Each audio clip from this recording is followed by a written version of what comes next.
Is imposter syndrome holding you back from launching on Kickstarter?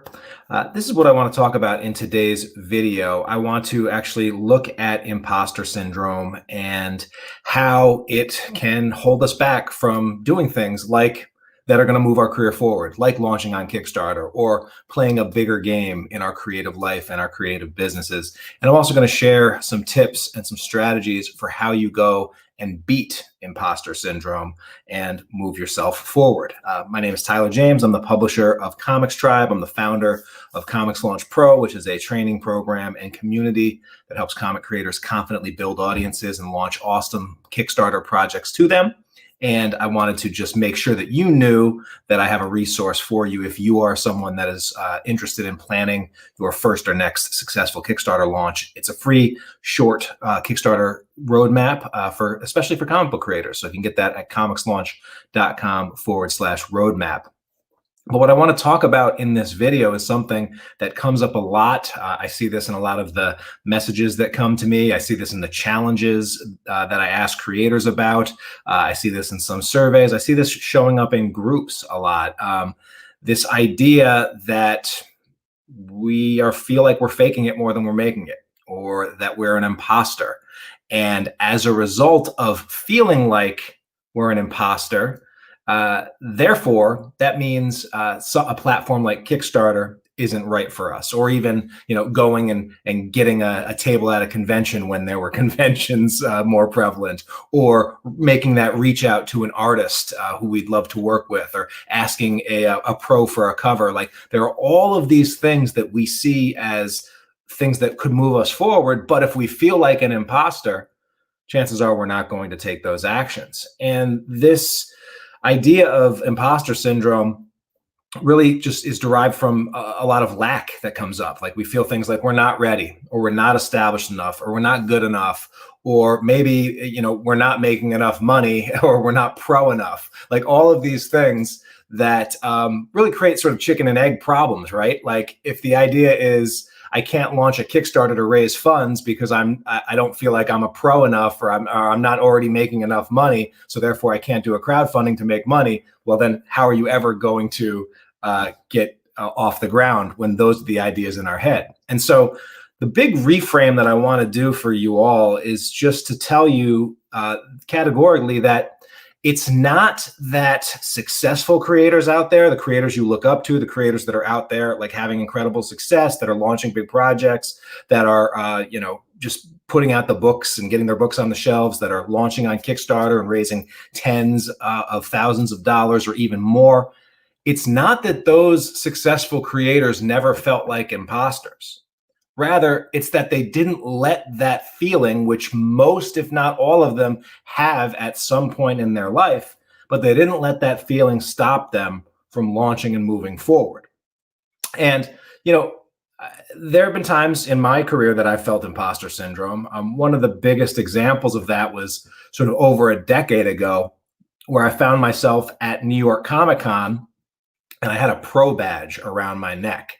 And I sort of on a whim applied for a pro badge when at the time the only kind of professional credits I had to my name was that I had entered one of my books, a book called Super Seed, into a Zuda Comics online comics competition, which was a company that was run by DC Comics, right? And it got in and it placed, and I got a $500 check from Zuda Comics for being a part of that contest for a month.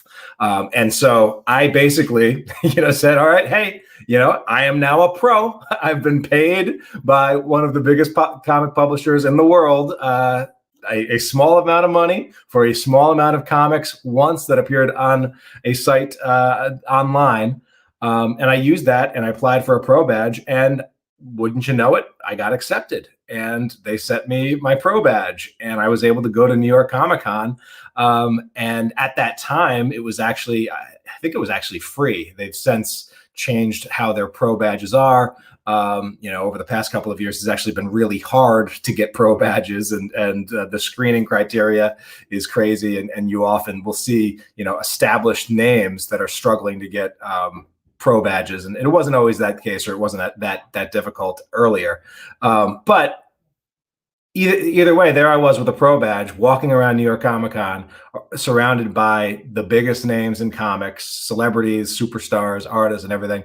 And it was hard not to feel like an imposter, and not to feel like, I had this thing hanging around my neck and it says pro on it, but I didn't feel like a pro compared to all of these other people.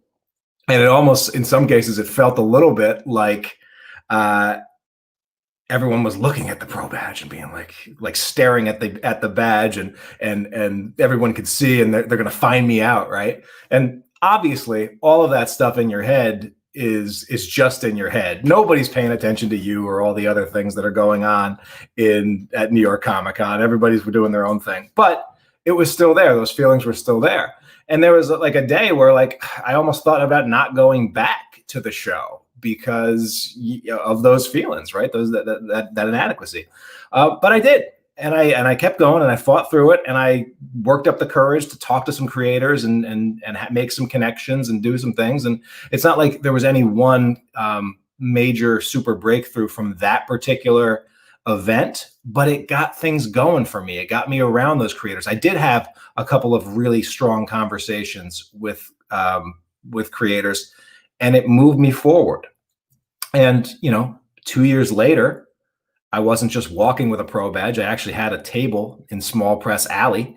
And again, felt a little bit like an imposter the first time I'm there with what was then a brand new comic book company that was less than a year old. And they're, with some guys that I had met online and tabling together for the first time, and Joe Mulvey and John Lees. But it was also very, very exciting. We didn't let that hold us back from moving forward with it. And then 3 years later, we're on the main show floor, just, right across from Dark Horse Comics and all the other major publishers, right?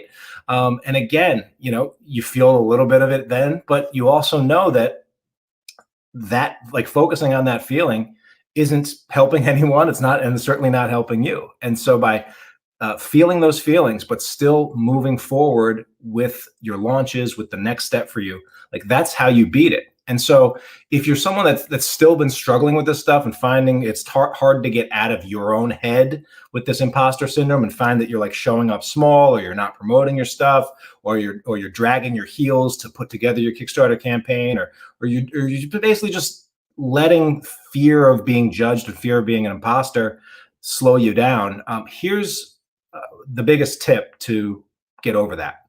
The key to conquering imposter syndrome is to make your launch and your next move far, far less about you and more about the others. All right. So you can, and what's the others? Well, you can make it about your team, right? Many of us work with teams and collaborators, and ask yourself a question is the artist that you're working with, is he or she an imposter? Or the letterer, or the colorist, or the editor, are they imposters? Do they not have other work that they've done? Are they not sitting at a table and doing the work and going through the process? Of course they are, right? If you're going to be printing up books, are you going to be working with a printer? Is that not a real printer, right? Are they an imposter? No. They've got real investment, real teams, real machines, real paper, right? Your book, the book that you produce, is that an imposter? Is your book fake? No, it's real. It's going to have paper and staples, and it's going to be perfectly bound, or it's going to have a nice cover, just like everything else, right? Another thing that helps is if you are struggling with imposter syndrome, again, get out of your own head. Don't make it about you. Make it about the mission that you're on, right?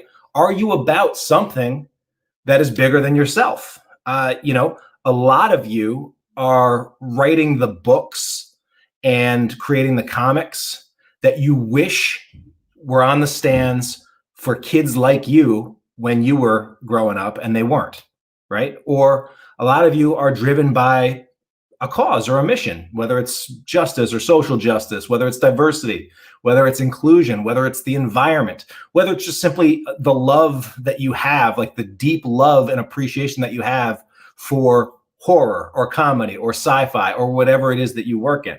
Maybe it's the power of the art form itself. Ryan K. Lindsay, creator that I just worked on with on this book, he loves the art form of comics. He loves being able to just sort of play with the medium, right? And that's an infectious thing. He's about that. He doesn't let his own insecurities stop him from playing in this beautiful sandbox that is the world and medium of comics, right? And so you can make it about your team, you can make it about your book, you can make it about your mission, or you can make it about your fans, all right? And, the fans out there, like if you've got anybody subscribing to your email list, those are real people on the other line, right? They're not imposters, right? And there are people out there who absolutely love our total stands for the stuff that you do and that I do and that everyone does, right? And so the horror fans, the comedy fans, the romance fans, like whatever it is that you do, there are fans out there for that kind of content, and they're not faking it, all right? And so it's important to understand this. And again, I get on here and I share these messages and I'm go on live for 5, 10, 15 minutes. This message is not about me. It's about you. It's for you. That's why I'm doing this. But the truth is there is no one, especially not me, with a badge or a king with a knife that can knight other creators and say they are a real creator right now, or you're a real creator, you are a non-imposter creator, and you are therefore worthy of launching on Kickstarter. There's no one doing that, just like there's no one who is saying, you know what, these are the imposters who are faking it and are therefore cannot use these platforms or do these things, right? Truth is, you get to be the real deal as soon as you decide you are the real deal. So why not decide now? One of the things that I've found that helps, though, to feel like a pro is to treat your dreams, your vision, your process the same way a pro does. That means working with pro tools. That means working with the best stuff that you can have access to at this point. That means following proven paths and systems and strategies. And so when it comes to Kickstarter, one of the ways that a lot of creators feel more confident in doing it is if they're following a program or if they're following a map. And so I'd encourage you to download that free Successful Comic Book Kickstarter roadmap if launching a Kickstarter is one of the next things on your plate, because that will help you do it more confidently when you know the steps and you know steps 1, 2, 3, 4, 5, 6, 7, 8, all the way on through.